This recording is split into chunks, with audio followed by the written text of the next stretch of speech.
안녕하세요. 저는 올해 50대 중반이 된 남자입니다. 살아온 세월이 얼마 되지 않은 것 같은데 제 인생에 이렇게 많은 일들이 일어날 줄은 꿈에도 몰랐네요. 너무 힘들고 벅차서 시간이 이렇게 빨리 흘렀는 줄도 모를 지경이었습니다. 정신 차리고 보니 지금 나이가 되었더라고요. 지금은 과거의 아픔을 많이 털어버렸고 새 출발을 했어요. 그래서 홀가분한 마음으로 이렇게 글을 쓰게 되었습니다. 다들 저의 이야기를 들으시고 많은 힘이 되셨으면 좋겠고, 벼랑 끝에 서 있는 기분이더라도 결국엔 다 끝날 테니 힘내셨으면 좋겠습니다. 저는 아내와 결혼 정년기에 결혼을 했어요.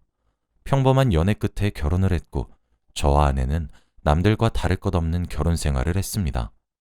아이 계획은 없었지만 서로를 아끼는 마음은 있었습니다. 저희 부부는 뜨거운 신혼생활은 아니었지만 그래도 안정적인 가정이 생겼다는 거에 저는 결혼 생활을 만족하고 있었죠.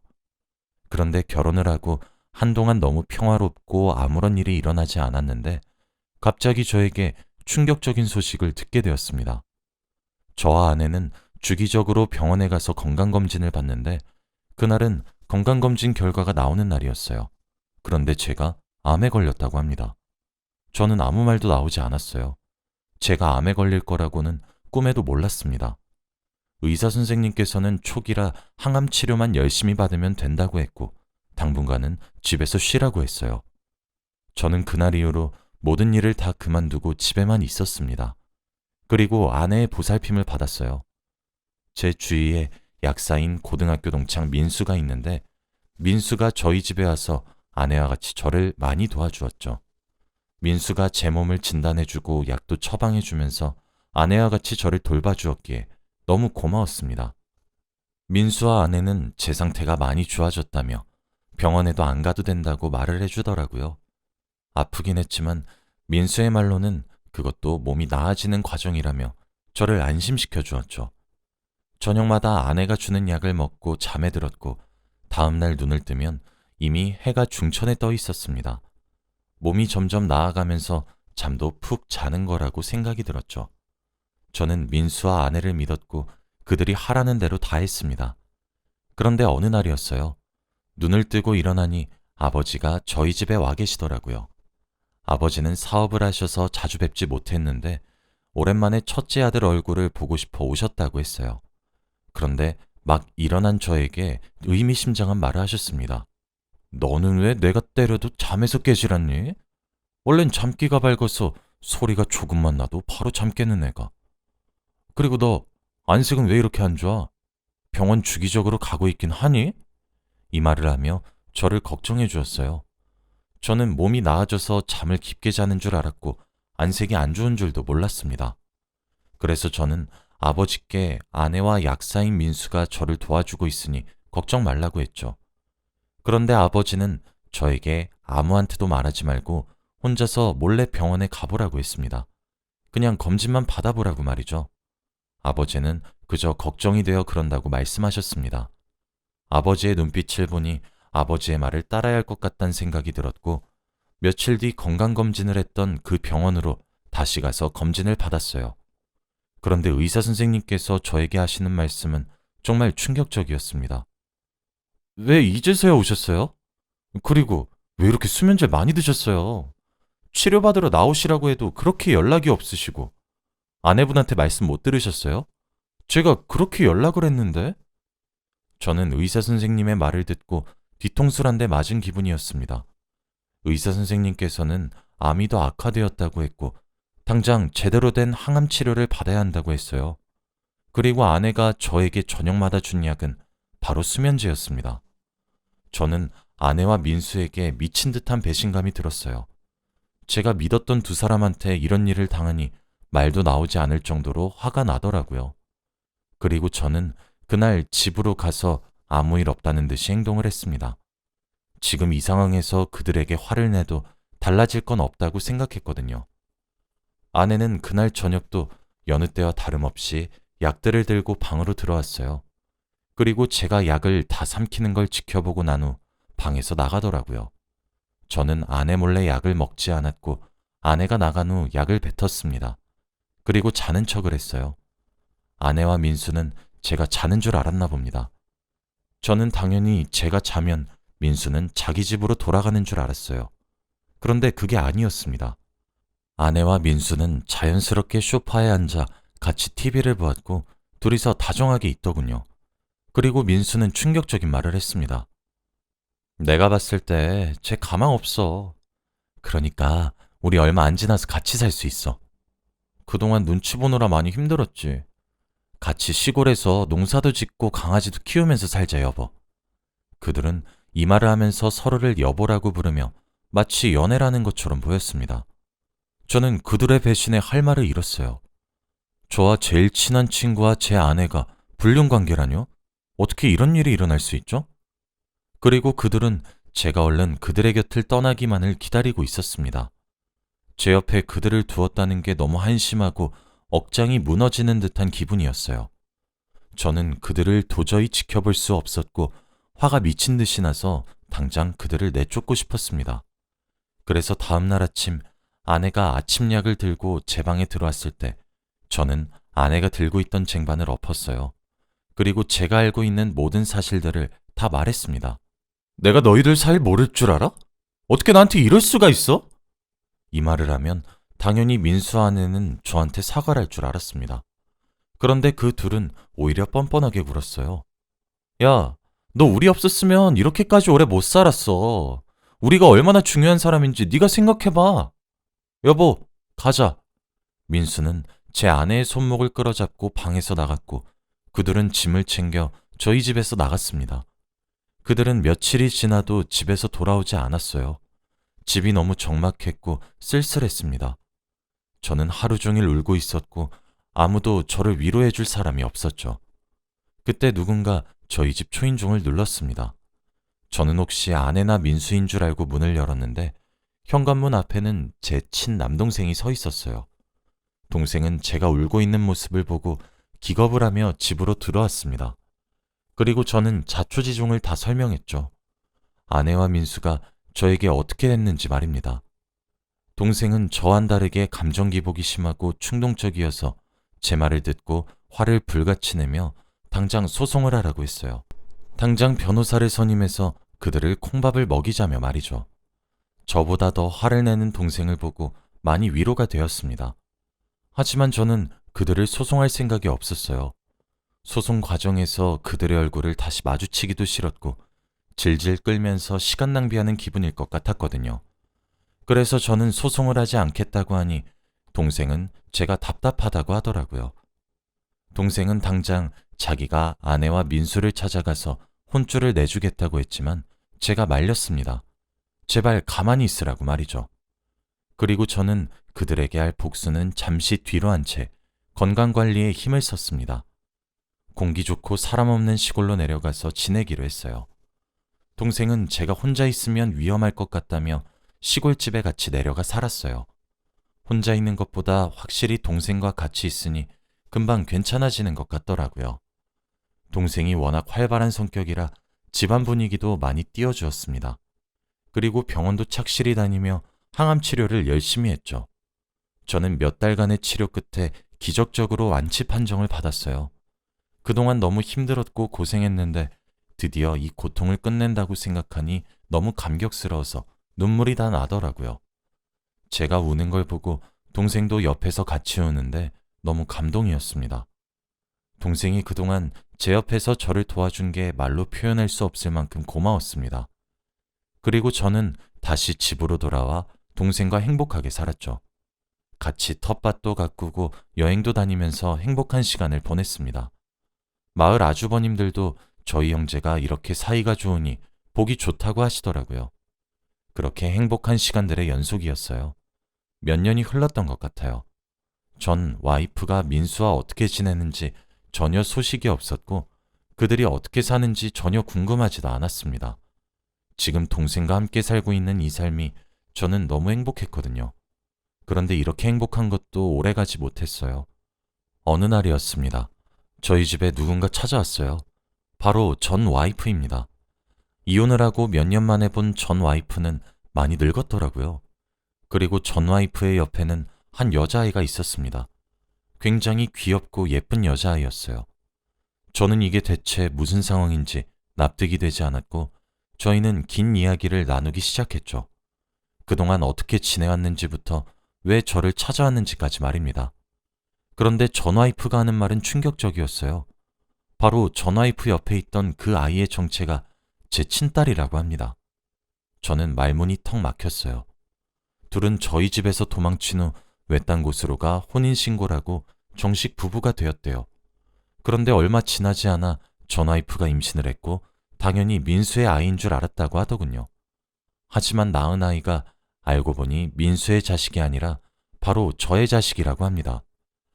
민수와 속전속결로 혼인신고를 하고 같이 살게 되어서 몰랐는데 제 자식이 확실하대요. 그 여자 아이를 보니 민수와 전혀 닮지 않았습니다. 민수는 자신의 딸이 아니어도 괜찮다며 감수하고 키우겠다고 했지만 전 와이프는 그래도 아이는 친아빠 밑에서 크는 게 맞는 것 같아 이렇게 찾아왔다고 했어요. 전 와이프가 바라는 건 저와 다시 합치는 거였지만 제가 도저히 안 된다면 불쌍한 딸만이라도 키워달라고 하더라고요. 저는 갑자기 일어난 상황에 말문이 막혔습니다. 그리고 마당에서 남동생과 제 딸이라는 아이가 재밌게 놀고 있는 모습을 보는데 선뜻 내쫓을 수도 없었어요. 전 와이프의 얼굴을 보니 과거의 일을 많이 반성하는 듯한 모습이었습니다. 민수와 전 와이프는 결국 이혼을 했다고 했고 앞으로는 저를 배신할 일이 절대 없다고 했죠. 저는 며칠 동안 고민에 빠졌어요. 그런데 제가 이렇게 고민을 하고 있으니 동생이 도움을 주었습니다. 전 와이프와 딸을 집에 들이자고 하더라고요. 그리고 넷이서 함께 살자고 했습니다. 동생은 그게 저를 위해서도 더 좋을 것 같다고 했고 전 와이프도 많이 반성을 한 것 같으니 분명 변했을 거라고 하더라고요. 옛날에 제가 전 와이프한테 배신을 당했을 때 누구보다 화를 많이 내주던 동생이었는데 동생이 이렇게까지 말할 정도면 저만 그렇게 느낀 게 아닐 거라고 생각했죠. 그래서 저는 전 아내와 딸을 집으로 오라고 했습니다. 그리고 같이 살게 되었어요. 다시 혼인신고도 하면서 정식 부부가 되었죠. 이혼한 아내와 다시 재혼을 하게 된 것이었습니다. 동생은 조카가 생겨서 너무 좋다고 했고 저도 딸이 생긴 게 익숙하지 않긴 했지만 그래도 왠지 모르게 저와 닮은 것 같아 금방 잘 지낼 수 있게 되더라고요. 그리고 아내도 예전과 달라졌습니다. 저에 대한 미안함이 많이 남아있는지 저에게 너무 잘해주었고 가정적이었어요. 저는 이제 다시 일을 시작했습니다. 아버지의 사업을 물려받기 위해 경영일을 다시 시작했어요. 암 치료 때문에 잠시 일을 미뤄두었더니 일이 잔뜩 쌓여 있더라고요. 그래서 일이 너무 바빠졌고 집에도 잘 들어가지 못했습니다. 제가 서울로 직장을 다니니 가족들도 다 서울로 이사를 했어요. 남동생과 워낙 각별하다 보니 서울에 와서도 같이 지냈습니다. 제가 일 때문에 집에 자주 가지 못하면 남동생이 아빠 역할을 대신해 주기도 했죠. 저는 이제서야 가족 같은 분위기가 만들어져서 너무 좋았고 멋진 가장이 되기로 결심했습니다. 그런데 왜 불행은 제일 행복할 때 찾아오는 걸까요? 그날도 여느 때와 다름없이 회사에서 일을 하고 있었습니다. 원래 업무 시간에는 아내가 전화를 안 하고 문자를 하는데 그날따라 전화가 오더라고요. 처음엔 받지 않았습니다. 그렇게 3번, 4번 계속 울리더라고요. 왠지 불길한 예감이 들었고 저는 조용히 전화를 받았습니다. 그런데 아내의 목소리가 굉장히 이상했어요. 오열을 하는 듯한 목소리였고 저에게 충격적인 말을 했습니다. 우리 딸이 없어졌어, 여보. 저는 그 순간 말문이 막혔어요. 바로 회사에 반차를 내고 동네로 달려갔고 경찰과 남동생과 함께 온 동네를 수색했습니다. 몇 시간 동안이나 돌아다녔어요. 딸 이름을 수백 번도 넘게 외치고 있었죠. 해가 다 지고 나서 저는 딸을 찾았습니다. 그런데 딸은 정말 충격적인 사람과 함께 있었어요. 바로 약사인 제 고등학교 동창 민수 말입니다. 둘은 놀이터에 앉아 같이 아이스크림을 먹고 있었죠. 딸은 해맑게 웃으며 있었고 민수는 그런 제 딸을 사랑스러운 눈빛으로 쳐다보고 있더라고요. 몇 년 만에 본 민수였지만 이 상황에서 보니 화가 미친 듯이 났습니다. 저는 그들을 발견하자마자 민수에게 다가가 주먹을 날렸어요. 남동생은 딸이 그 모습을 보지 못하게 딸의 눈을 가려주었고요. 민수는 왜 때리냐며 화를 냈지만 저는 화가 미친 듯이 나서 말도 나오지 않았어요. 그때 경찰과 아내가 그 장소로 왔고 딸의 상태를 살피고 있었죠. 다행히도 딸은 무사했고 저희는 민수와 이야기를 나누었습니다. 그런데 민수는 오히려 뻔뻔했어요. 다들 왜 이렇게 호들갑이야? 아빠가 딸이랑 같이 앉아서 아이스크림 좀 먹겠다는데 이렇게 난리칠 상황이냐고. 저는 말도 안 되는 소리를 짓거리는 민수가 너무 한심했습니다. 그런데 민수는 더 당당했어요. 여보, 당신이 말해봐. 내 딸 맞잖아. 안 그래? 나 더 이상은 이렇게 못 살아. 당장 딸이랑 당신 집으로 돌아와. 저는 대체 민수가 무슨 말을 하는지 이해가 되지 않았습니다. 아내는 민수와 끝난 사이라고 했어요. 그리고 무엇보다도 민수는 아내 보고 여보라고 했고 저는 아내의 표정을 살폈습니다. 당연히 민수한테 한마디 할 줄 알았던 아내는 조용했고 아내의 동공은 미친 듯이 흔들렸어요. 마치 민수의 말이 다 사실이라는 듯이 말이죠. 아내가 한마디의 변명이라도 해줬으면 좋겠다고 생각을 했는데 아내는 아무 말도 하지 못했습니다. 분명 제 핏줄인 아이라고 했는데 민수는 자신의 친딸이라고 우겨댔어요. 아내가 저에게 했던 말들은 다 거짓말이었던 거죠. 민수가 저에게 해준 말은 굉장히 충격적이었습니다. 민수는 제 아내와 도망친 후 약사 생활을 그만두고 돈이 없어서 딸을 키울 처지가 되지 않아 아내와 둘이 짜고 딸과 아내를 저희 집으로 보낸 거래요. 분명 딸이 제 친딸이라고 한다면 제가 바로 걷어줄 거라며 말이죠. 저같이 멍청한 사람은 바로 믿을 거라며 말입니다. 민수는 저한테 이 말을 하고 비웃음을 치는데 정말 화가 났습니다. 넌 애가 이래서 안 돼. 너를 배신한 사람이 어떻게 바뀌었을 거라고 믿니? 넌 바보같이 친자 확인도 안 했잖아. 이러니까 계속 우리가 널 이용하는 거야, 임마. 아내는 아무 말도 없었고 저는 눈에서 피눈물이 나는 듯한 기분이 들었습니다. 정말로 돈 때문에 저를 찾아온 것이었고 저 딸도 제 친딸이 아니었어요. 말이 나오지 않았습니다. 경찰들도 이런 상황은 처음 본다고 했고 너무 수치스러웠습니다. 민수와 아내는 딸에게 다가가 집으로 돌아가자고 했고 아내는 제 눈도 못 마주치고 민수를 따라가더라고요. 정말 배신감이 들었고 눈물이 앞을 가렸습니다. 다음날 저는 바로 소송을 했고 이혼을 진행했어요. 그리고 친자 검사를 했더니 정말로 불일치가 나왔습니다. 아내한테 미친 듯이 화가 났고 그 여자한테 이용당한 제 자신도 너무 싫었어요.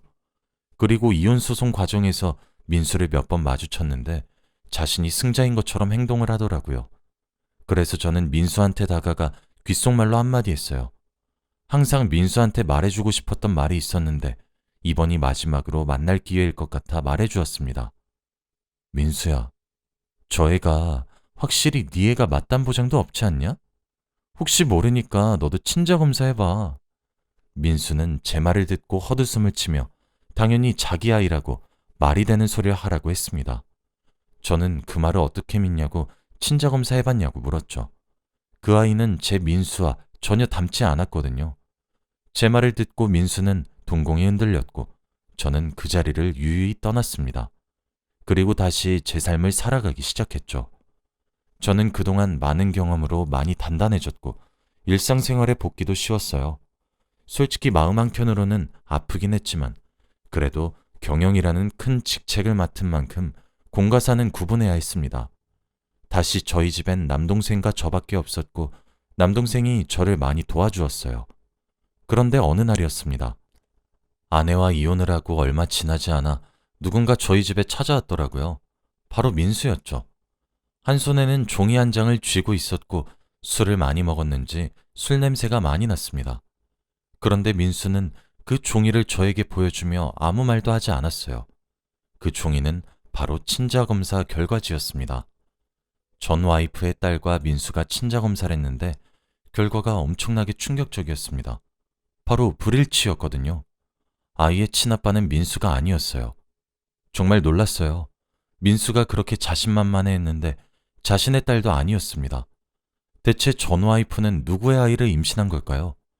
민수는 제 앞에서 오열을 했고 자신의 신세를 한탄했어요. 그리고 대체 누구의 자식인지 하나도 모르겠다고 합니다. 저는 그런 양아치 같은 여자가 한 사람도 아니고 두 사람한테 거짓말을 했다는 게 화가 났어요. 그래서 저는 당장 경찰서에 신고를 했습니다. 그렇게 상습적으로 거짓말하는 사람은 제대로 된 처벌을 받아야 한다고 생각했거든요. 그렇게 경찰의 도움으로 모든 사람이 경찰서에 다 모였습니다. 그리고 저와 민수는 그 여자를 고소하려고 했어요. 저희 둘에게 지은 죄가 너무 많고 이대로 넘어갈 수는 없었거든요. 그리고 당장 애아빠를 부르라고 했습니다. 저희와 경찰이 이렇게 호통을 쳐도 전 와이프는 고개만 떨군 채 아무 말도 하지 못하고 눈물만 뚝뚝 흘렸습니다. 도대체 애아빠란 사람이 어떤 사람이길래 이렇게 무책임한 건가 싶었죠. 그런데 그때 뜬금없는 사람이 갑자기 무릎을 꿇었어요. 바로 제 뒤에 서 있던 저의 친남동생입니다. 시끌벅적했던 경찰서에 갑자기 정적이 흘렀어요. 남동생은 갑자기 무릎을 꿇었고 눈물을 흘리더라고요. 저는 이 상황이 도저히 납득이 되지 않았고 동생에게 뭐 하냐고 물었습니다. 당장 일어나라고 했죠. 그런데 동생이 입에서 나온 말은 엄청나게 충격적이었습니다.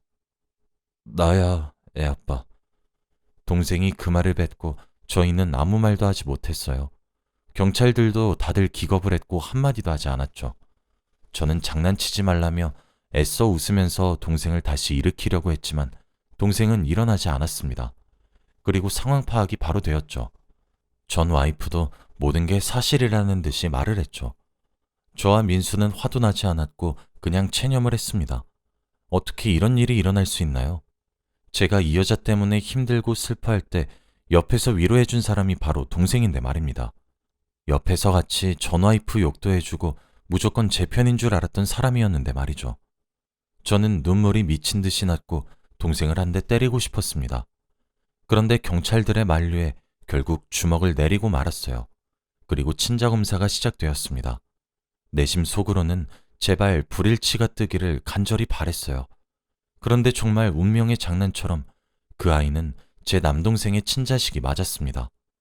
제일 가까운 줄 알았던 사람에게 배신을 당하니 가슴이 찢어지는 고통이더군요. 그리고 그들의 이야기를 듣게 되었습니다. 그들은 실수로 아이가 생겼다고 해요. 처음엔 동생도 자신의 아이가 생긴 줄 모르고 잘 지내다가 전 와이프가 아이를 낳기 직전에 말을 해주었다고 해요. 그래서 일부러 딸과 전 와이프를 저희 집에 들인 것이죠. 저는 그때의 기억이 새록새록 떠오르기 시작했습니다. 제가 일을 하러 회사에 가면 저희 집에 그들만 있었단 생각에 소름이 돋더라고요. 저는 그것도 모르고 정말 제 친딸인 줄 알고 돌봤던 겁니다. 그런데 전 와이프는 이런 제 앞에서 말도 안 되는 소리를 하기 시작했어요. 둘이 형제여서 친자 검사하면 당신 친자로 나올 줄 알았어. 내가 바보 같았어. 어떻게 이렇게 멍청할 수 있나요? 말도 나오지 않았고 어안이 벙벙했습니다. 그런데 동생이 하는 말도 정말 충격적이었어요. 내가 형 옆에서 열심히 간호하면 죄책감이 줄어들어서 그랬어. 저는 그 말을 듣는데 그동안 동생이 저에게 잘해주었던 모든 행동들이 다 거짓말이었다고 생각을 하니 멍해지더군요. 민수와 저는 가차없이 그들을 고소하기로 했습니다. 그들은 양심도 없이 저와 민수를 이용했어요. 최대한 벌을 많이 받길 바랬고 선처는 전혀 해주지 않았습니다. 그리고 고소 과정에서 아버지께서 이 모든 사실을 아시고 굉장히 화를 내셨어요. 원래 화가 많이 없으신 분인데 동생이 저지른 이 상황으로 인해 동생과 인연을 끊으셨습니다. 물론 저도 동생과 앞으로 만날 일은 더욱 없고요. 아버지는 동생에게 마지막으로 한마디 하셨습니다. 너는 항상 어릴 때부터 이렇게 무책임하고 충동적인 애였어. 그래서 내가 너한테 회사 지분을 줄 수가 없었고 어떻게 이런 식으로 가문의 수치를 남기니? 다신 우리 가족 볼 생각하지 말거라. 이 말을 하신 뒤 등을 돌리고 나가셨어요. 동생은 주저앉아 오열을 했고 동생이 고통스러워하는 모습을 보니 통쾌했습니다. 그리고 동생과 전 와이프는 저희에게 어마무시한 합의금을 지불해야 했죠. 그런데 그들이 돈이 있을 리가 있나요? 돈 때문에 이렇게 거짓말을 한 사람들인데 말입니다. 저와 민수는 끝까지 다 받아낼 생각이었어요. 그렇게 이 상황은 마무리가 되었습니다. 그 일이 있고 나서 몇 달 후 민수가 저를 찾아왔어요. 그때 이후로 한 번도 만난 적이 없는데 갑자기 이렇게 찾아와서 많이 당황스러웠습니다. 그런데 민수가 저에게 갑자기 사과를 하기 시작했어요. 너무 미안하고 반성하는 마음으로 살겠다며 말이죠. 민수의 눈을 보니 옛날에 제가 알던 민수의 눈빛이었습니다. 그리고 민수는 도저히 이렇게 못 살겠다고 하더라고요. 자신이 그동안 너무 많이 변했다며 옛날의 민수로 돌아가고 싶다고 했습니다. 과거의 자신이 너무 그립대요. 그래서 멀리 떠난다고 했습니다. 제가 어디로 가냐고 물어보니 민수는 그저 웃음만 짓고 사라졌어요. 저한테 말해주고 싶지 않은 것 같아 더는 묻지 않았습니다. 그리고 저는 다시 일상으로 돌아왔어요. 민수와 전 와이프는 그 뒤로 한 번도 보지 않았고 일에 열중을 했어요. 확실히 일을 하니 상처 치유도 빨리 되는 것 같더라고요. 그렇게 오랜 시간이 흘렀습니다.